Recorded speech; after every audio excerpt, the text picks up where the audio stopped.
اور ہمارے آقا و مولا تو امی تھے. آپ نے کسی کے سامنے زانو تلمس تہ نہیں کیا، لیکن امی ایسے تھے کہ امیوں دقیقہ دان عالم، امیوں دقیقہ دان عالم، بے سایہ و سائبان عالم. ایسے امی کہ کائنات کا ہر نقطہ، ہر رمز، ہر معرفت کی بات جاننے والا، اور بے سایہ ہو، جس کا سایہ نہیں ہے اور پوری عالم انسانیت پر سائبان کی طرح ہے. یہ فیضی کا شعر ہے جس نے بے نقط تفسیر لکھی تھی سواطع الالہام، جس میں ایسا اس کا علم دیکھیے کہ ایسے لفظ لایا کہ جس پر نقطہ نہیں ہے. قرآن مجید کی تفسیر لکھی موجود ہے، وہ چھپی ہوئی ہے. عربی پر اتنا عبور تھا اس کا کہ وہ جو اس نے تفسیر لکھی اس پر کسی لفظ پر نقطہ نہیں ہے، تو اس کا نام ہے سواطع الالہام. اس پر بھی نقطہ نہیں ہے. سواطع یعنی سطح، چمکارا پنجابی میں چمکارا، الہام دے چمکارے. تلوار نکلتی ہے نا تو وہ چمکتی ہے، تو وہ چمکارے، سواطع الالہام. تو اس نے یہ شعر کہا کہ بے نقطہ نقطہ دان عالم، امی و دقیقہ دان عالم. یہ تو میرا شعر ہے کہ بے نقطہ، میں نے بھی کہا اس نے کہا نا کہ امی و دقیقہ دان عالم، کہ آپ امی ہیں اور کائنات کے ہر دقیق چیز کو جانتے ہیں. اور میں نے عرض کی کہ بے نقطہ نقطہ دان عالم، یہ موٹے قاف سے ہے نقطہ، اس کی جمع نقاط آتی ہے. اور نقطہ دوسرا جو میں نے رکھا ہے یہ کاف ہے، چھوٹا کاف، نقطہ، اس کی جمع نکات آتی ہے. تو بے نقطہ کہ وہ بے نقطہ ہے، یعنی اس میں پاک آپ کا محمد صلی اللہ علیہ وسلم تو بے نقطہ ہے، لیکن نام میں نے نہیں لیا کہ وہ بے نقطہ ہے. تو جو سمجھ والا ہے وہ سمجھ جائے گا کہ مراد آپ کا اس میں گرامی ہے. بے نقطہ نقطہ دان عالم، دنیا کا ہر باریک سے باریک نقطہ جاننے والا، اور تنہا نگاہ بان عالم، اکیلا ہے. ایک ذات ہے جس پر نبوت ختم ہو گئی، آخری نبی ہے، اللہ کا محبوب ہے، اکیلا ہے، در یتیم ہے،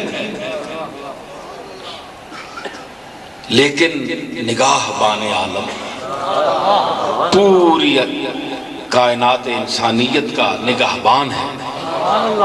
دیکھو نا، اب کوئی شخص اعتراض کرے کہ نگہبان تو اللہ ہے،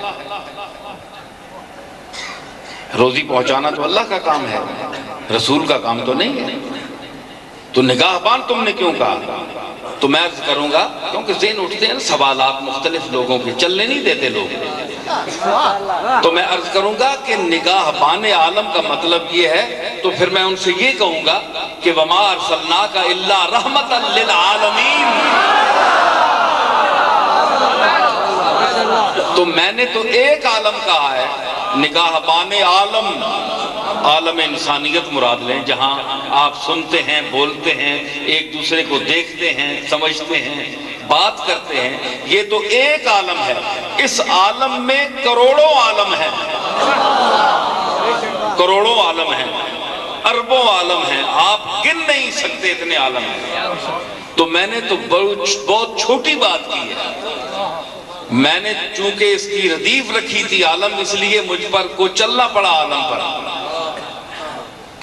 تنہا و نگاہ بان عالم، کہ نگہبان ہے عالم کا، عالم انسانیت کا، اس سے بڑھ کر بات اللہ نے فرما دی۔ وما ارسل، عالم نہیں فرمایا، عالم نہیں ہے، یہ تو تم شاعری کر رہے ہو، اصل بات ہے رحمت للعالمین، وہ عالمین کے لیے رحمت ہے۔ وسعت کیوں بیان فرمائی؟ حضور کی رحمت کی، رحمت اللہ کی صفت ہے کہ نہیں؟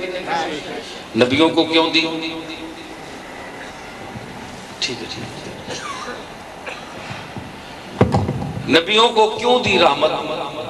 میں کہہ رہا ہوں نا کہ ہم سب کو صفات سے نوازا ہے، یہ چیز تو اس کی ہے، رحمت تو اس کی ہے، لیکن رحمت بنایا اور پھر کسی تخصیص نہیں کی۔ اللہ عالمین کے لیے رحمت ہے کہ نہیں؟ بولے ذرا، ہے؟ الحمدللہ رب العالمین، تمام تعریفیں اس رب اس کی ہیں جو تمام عالمین کا، رب کے دو معنی ہیں، پالنے والا اور مالک، مالک بھی ہے اور پالنے والا بھی ہے۔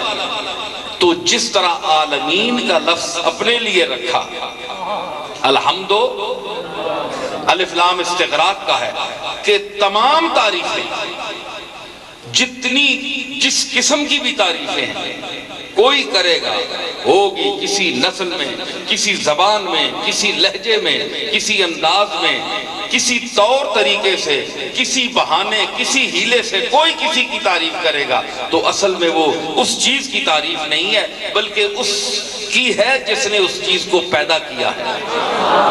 الحمدللہ، اللہ کون ہے؟ رب، الحمدللہ رب العالمین، وہ عالمین کا رب ہے۔ عالمین کی تخصیص کیجئے، کم از کم 3 جہان تو ہونے، عربی میں جمع 3 سے شروع ہوتی ہے، تو 3 سے آگے آپ اس کا احاطہ کریں کہ وہ کتنے عالم ہوں گے۔ تو جس طرح وہ رب العالمین ہے اسی طرح یہ رحمت للعالمین ہے۔ جتنے اللہ کے عالمین کے لیے ربوبیت کی وسعت ہے اتنی جناب محمد الرسول اللہ کی رحمت کی وسعت ہے۔ اس کو تو کوئی شخص شرک نہیں کہہ سکتا۔ بولیے، یہ قرآن مجید ہے، اگر آپ کہیں تو اللہ نے مطلب ہے وہ شرک سے بچاتا ہے، منع کرتا ہے اور خود رسولوں کو اس میں شریک کر رہا ہے۔ بھائی کم از کم 2-4 جہان تو کم کرتا، عالم کہہ دیتا، خود بھی رب العالمین ہے اور ادھر رحمت للعالمین ہے۔ یعنی جہاں جہاں اللہ کی ربوبیت ہے،